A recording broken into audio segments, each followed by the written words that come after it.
MSP बढ़ा है, लेकिन साथ ही साथ कुछ प्रॉब्लम्स भी यहाँ पर हैं। लेकिन अब बात करेंगे यहाँ पर हम चीनी की, क्योंकि चीनी में भी अगर आप देखें तो अंतर्राष्ट्रीय प्राइसेस में एक जोरदार गिरावट देखने को मिली है।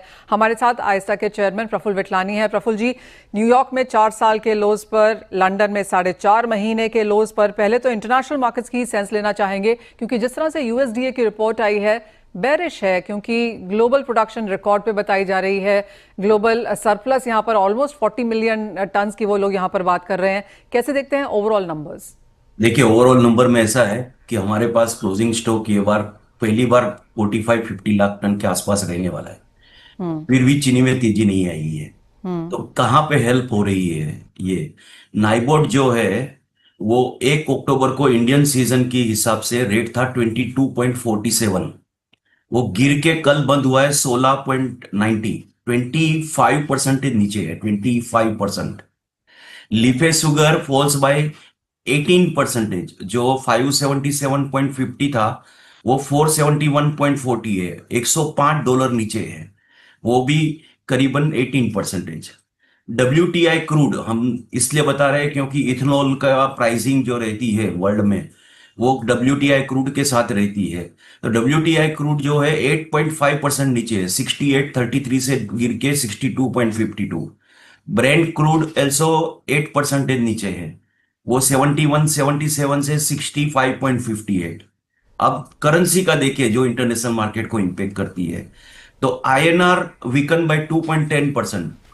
जो 1 अक्टूबर को 83-81 था वो 85-57 है। फिर ब्राजीलियन रियल जो 5.45 थी वो 569, 4.41% वीकन है।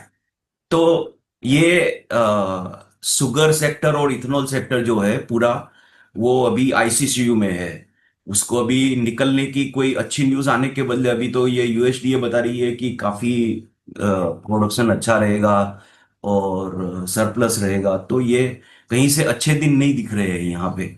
एक चीज मैं आपको बताना चाहूंगा कि 1 अक्टूबर में इंडिया में जो प्राइस था और आज जो प्राइस है वो 1500 रुपया पर टन ऊपर है, 7.12%। That is because of the AISTA, all India sugar trade association. हमने जो शुरुआत की थी और फिर हमें काफी सपोर्ट मिला हमारे पद्म विभूषण श्री शरद पवार जी का, जिसकी वजह से हम मंथली रिलीज मैकेनिज्म लेके आए। तो मंथली रिलीज मैकेनिज्म की वजह से हमारे इंडिया के जो फार्मर्स है, इंडस्ट्री है, उसको सपोर्ट मिल गया कि इंटरनेशनल मार्केट सब 25% नीचे है, जबकि डोमेस्टिक मार्केट 7%, अब टोटल 32% का गैप गिर गया। तो हम्म। इंडिया को इंटरनेशनल मार्केट के साथ इतना कोई ये नहीं रहता है, क्योंकि यहाँ पे गवर्नमेंट की मैकेनिज्म और जो रूल्स है हम्म। काफी इंडस्ट्री और फार्मर और सब ट्रेड को हेल्प कर रही है। अच्छा प्रफुल्ल जी, जो आपने यहाँ पर मंथली मैकेनिज्म रिलीज की बात की है उसी पर चर्चा करेंगे। और जो यहाँ पर कल आया है जून के लिए 23 मिलियन टन आया है, 23 लाख टन आया है रादर। कैसे देखते हैं आप वो, क्योंकि मई के महीने से कम है और जो जून 2024 में था उससे भी काफी कम है। Having said that, of course बारिशें इस बार जल्दी हैं, शायद आइसक्रीम सोडा की डिमांड कम होती हुई नजर आएगी, लेकिन कैसे देखते हैं ये आंकड़ा? देखिए, सबसे ये जो FMCG है या ट्रेड होलसेल है या सेमी होलसेल, उनकी डिमांड जो है वो एकदम ही जब भी मॉनसून आता है तभी फ्लैट हो जाती है, जीरो हो जाती है। क्योंकि वो अपने पास जो चीनी है उसको पहले यूज करना चाहेंगे, नया चीनी लाएंगे नहीं। ये जो मॉनसून कभी चालू होता है ना उसके ऊपर काफी डिपेंडेंट रहते हैं। क्योंकि हमारे यहाँ मॉनसून बॉम्बे में 10 या 15 तारीख जून के बीच में आता था, उसके बदले 25 से 30। तो 15 दिन पहले आ जाने की वजह से एकदम ही मैं तो ये सोचता था कि 22 या 22.5 का कोटा आवे तो अच्छा होगा। क्योंकि अभी कोई भी मॉइस्चर या डैमेज से डरते हुए चीनी स्टोर करने को तैयार नहीं है। अब वो जो 2 महीने तक, जब तक अगस्त महीने में हमारे फेस्टिवल्स नहीं आते हैं, तो जून जुलाई में हम्म। चीनी ज्यादातर मिलों में ही पड़ी रहेगी, जिनके हम्म। गोडाउंस मॉइस्चर और डैमेज से रुका सकते हैं। पर जो ट्रेडर्स रहते हैं उनको एक हमेशा डर रहता है, और FMCG या इनकी जो वेयर हाउसिंग रहती है उसमें भी उनको कभी डर तो रहता ही है। हम्म। प्रफुल्ल जी, दूसरी बात यहाँ पर इंडियन प्रोडक्शन को लेकर है। अगले सीजन से अब सबको काफी सारी होप्स हैं कि हम 34-35 तक भी शायद एक नंबर आता हुआ देखेंगे। आपकी क्या सेंस है? देखिए, हम कभी भी जनवरी से पहले हमारी सेंस लगती है। ये 10% की गिरावट हो जावे अपने ऑब्जर्वेशन से, और वो भी ऐसा है कि जाके गवर्नमेंट को अपने एजम्पशन से ही तुरंत पॉलिसी भी डिमांड करना, ये 5-10 लाख टन का काम छोड़ते हुए ये ऐसा काम किया है रिलीज मैकेनिज्म और एमएसपी से कि इंडस्ट्री का 300 लाख टन का भी प्रोटेक्शन मिलता है। तो आहिस्ता looks at broader way, not at small way.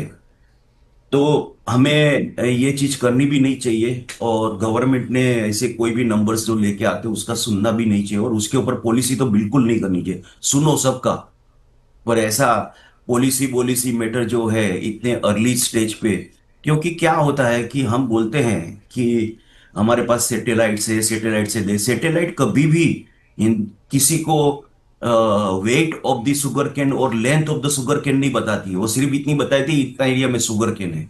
जो मेन चीज है वो नहीं बताती, तो सैटेलाइट की करके क्या करना है, गलत गिरना और फिर, ठीक है वो बात छोड़िए। वी आहिस्ता we will look from November at projection for the next season, there is no comments from us. Alright Prafull ji, एक फाइनल सवाल फिर यहाँ पर, और जैसे आपने कहा कि भारतीय मार्केट्स में अगर हम प्राइसेस देखें तो एक हल्का सा इजाफा ही देखने को मिला है, अंतर्राष्ट्रीय बाजारों में लगातार एक गिरावट यहाँ पर बनती हुई नजर आई है। अब यहाँ से क्या सेंस है प्राइसेस को लेकर, क्योंकि हमने जैसे आपने कहा कि अगस्त से पहले कोई बहुत ज्यादा डिमांड निकल के आएगी नहीं, सेंटिमेंट थोड़ा सा यहाँ पर वीकन होता हुआ नजर आया है। हाँ देखिए, सेंटिमेंट वीकन है on news of again same for the Brazil for the next season and X Y Z, but the price ruling is by the fund managers in the world, and just a sentiment change will directly increase the international market by 8 to 10 percentage. Whenever this sentiment comes downside, we can see 3 to 4% only, nothing more than that. ठीक है, सो 3 से 4% की गिरावट देखने को मिलेगी, उससे ज्यादा नहीं है, लेकिन प्राइसेस उसके बावजूद भी इंटरनेशनल मार्केट्स के कंपैरिजन में 1 अक्टूबर ऑनवर्ड से यहां पर इन द पॉजिटिव ही बनते हुए नजर आए हैं। प्रफुल्ल विटलानी जी, एज ऑलवेज बहुत शुक्रिया साथ जोड़ने के लिए, अंतर्राष्ट्रीय बाजारों के बारे में, कोटा मैकेनिज्म के बारे में, और ऑफ कोर्स अगले साल क्या हो सकता है उसके बारे में नहीं बात करने के लिए बहुत बहुत शुक्रिया। वेल, इसी के साथ एक ब्रेक के लिए रुकेंगे, जब लौटेंगे तो हमारे साथ रवि देओरा होंगे, उनसे जानेंगे ट्रेडिंग स्ट्रैटेजीज।